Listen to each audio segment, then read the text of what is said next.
सोनम वांगचुक ने अनशन तोड़ दिया है। ये तस्वीरें हम आपको दिखा रहे हैं। और नीट पेपर लीक मामले को लेकर ये चार देखिए, ये 82 मिनट में 4 बड़े फैसले आखिर क्या लिए गए वो हम आपको बता रहे हैं। देखिए, नीट पेपर लीक और शिक्षा मंत्री धर्मेंद्र प्रधान के इस्तीफे की मांग के बीच देर रात सरकार ने ताबड़तोड़ एक्शन लिए।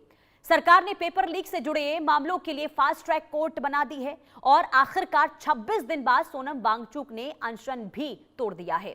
इससे पहले शिक्षा सचिव का भी ट्रांसफर हुआ और प्रधानमंत्री नरेंद्र मोदी ने भी वीडियो मैसेज जारी कर छात्रों को सख्त कार्रवाई का भरोसा दिलाया है।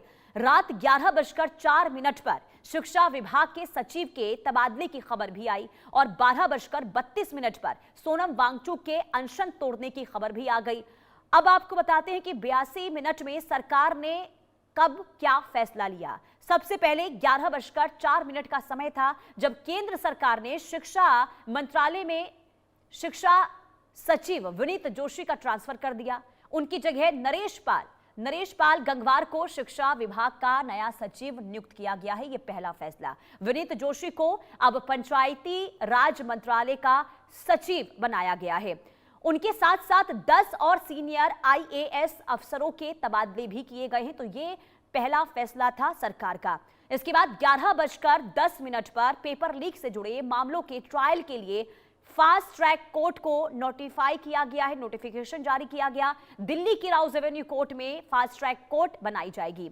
दिल्ली हाई कोर्ट के 30 हजारी कोर्ट के मीडिएशन सेंटर की इंचार्ज जज जस्टिस अनु ग्रोवर बालिगा का तबादला राउज एवेन्यू कोर्ट में स्पेशल जज के तौर पर किया गया। पेपर लीक से जुड़े मामलों की सुनवाई यही करेंगी। इसके अलावा 11:52 पर प्रधानमंत्री नरेंद्र मोदी ने छात्रों के नाम एक वीडियो जारी किया। उन्हें भरोसा दिलाया गया कि पेपर लीक जैसी घटनाओं पर सख्त कार्रवाई करेगी। उन्होंने यह भी कहा कि युवाओं के भविष्य से खिलवाड़ करने वालों से को बख्शा नहीं जाएगा, बर्दाश्त नहीं किया जाएगा। उन्हें दोषियों के खिलाफ कड़ी कार्रवाई सुनिश्चित की जाएगी। उन्होंने यह भी कहा कि आज कैबिनेट की बैठक में पेपर लीक के खिलाफ और सख्त फैसला भी लिया जाएगा। इसके अलावा 12:32 का समय था जब सोनम वांगचुक के अनशन खत्म करने की खबर भी सामने आई। केंद्रीय स्वास्थ्य मंत्री जेपी नड्डा और केंद्रीय राज्य मंत्री जितेंद्र सिंह ने गुरुग्राम स्थित मेदांता अस्पताल पहुंचकर उनका अनशन तुड़वाया। वांगचुक 26 दिन से अनशन कर रहे थे। अनशन तोड़ने के बाद उन्होंने ये कहा कि शर्तों पर लंबी बातचीत हुई और देश में संभावित हिंसा को ध्यान में रखते हुए अनशन तोड़ा गया है। फ्रेंड्स, मैं जानता हूं कि पेपर लीक ये कोई मामूली विषय नहीं है।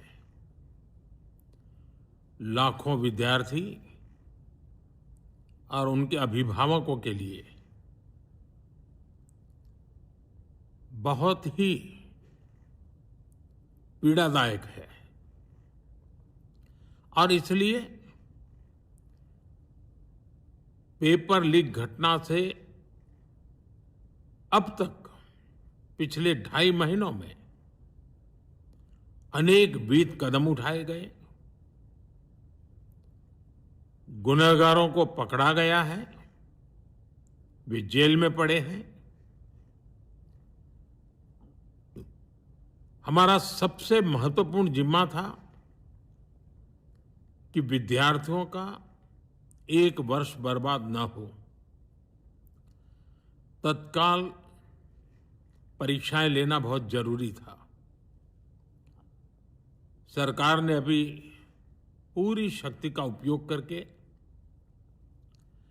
कम से कम समय में 22 लाख जितने विद्यार्थियों के एग्जाम हो जाएं, इसका प्रबंध किया।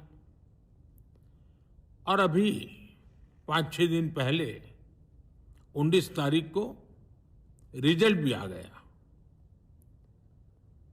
और देश भर में उत्तीर्ण हो गए विद्यार्थियों की खुशियों की खबरें भी आ रही हैं। लेकिन हम वहां पर संतोष मानने वाले लोगों में से नहीं है और इसलिए मैंने आज फास्ट ट्रैक कोर्ट के लिए विभागों को निर्देश दिए थे आज विभागों ने लगातार मेहनत करके देर रात मुझे मुसद्दा भी दे दिया। फास्ट ट्रैक कोर्ट और कठोर सजा के प्रावधान के साथ का ये मुसद्दा कल कैबिनेट में चर्चा होगी।